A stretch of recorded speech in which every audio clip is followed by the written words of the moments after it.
గెలుపు అహంకారాన్ని ఇవ్వకూడదు, గెలుపు అభిజాత్యాన్ని ఇవ్వకూడదు, అణిగి ఉండాలా, ఒదిగి ఉండాలి. ఇది ఆర్ఎస్ఎస్ మొట్టమొదటి నుండి నేర్పే సిద్ధాంతం. ఆ సిద్ధాంతంలో నుంచి పుట్టుకొచ్చినటువంటి రాజకీయ వ్యవస్థ అయినటువంటి భారతీయ జనతా పార్టీ చేసిన అతిపెద్ద తప్పేంటి అంటే, భారతీయ జనతా పార్టీ 2014, 19 2 విజయాలు తమ ఖాతాలో అనుకుని ఆర్ఎస్ఎస్ని అదేదో ఫెసిలిటేటర్ పాత్ర కిందనే భావిస్తూ ఉండటం. 2024 ఎన్నికల్లో ఆర్ఎస్ఎస్ తన పని తను చేసుకుంది. చాలా చోట్ల అవసరమంతా కొంతమందిని ఇచ్చేసి వదిలేసింది. ఒక రకంగా పార్టీకి ఆర్ఎస్ఎస్కి మధ్య గ్యాప్ కేడర్కి అందరికీ అర్థమైంది.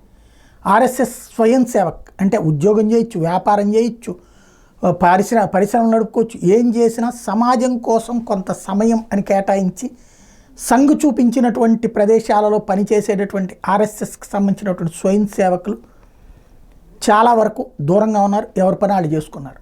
ఫలితం భారతీయ జనతా పార్టీ వరుసగా 2 సార్లు సింగిల్గా విజయం సాధించింది. మొన్నటిసారి ఎదురు దెబ్బతింది. హర్యానా, ఇవాళ మహారాష్ట్ర, ఈ 2 రాష్ట్రాల్లో, మన కాశ్మీర్లో కూడా ఆర్ఎస్ఎస్ సంపూర్ణంగా పనిచేసింది. జార్ఖండ్లో కూడా పనిచేసింది. ఈ 4 రిజల్ట్స్లో చూస్తే భారతీయ జనతా పార్టీ దారుణ పరాజయపు పతనం ఎక్కడా లేదు. అక్కడ కాశ్మీర్లోనూ బలమైనటువంటి శక్తిగానే ఉంది. అదే సందర్భంలో జార్ఖండ్లోనూ నిలబడగలిగిన స్కోర్ సాధించగలిగింది. మహారాష్ట్రలో ఘన విజయం, హర్యానాలో ఘన విజయం.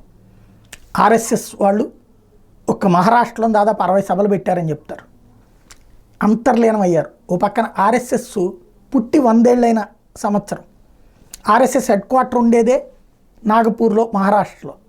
అలాంటి చోట్లన మరింత సిన్సియర్గా, ఇంకోటి అవతల వాళ్ళు మత పాలరైజేషన్ జరుగుతున్నటువంటి వేళ సిన్సియర్గా ఎఫర్ట్ చేసి విజయం సాధించారు. ఓవరాల్గా ఇందులో ఆర్ఎస్ఎస్ పాత్ర కొట్టి పడేయలేంది.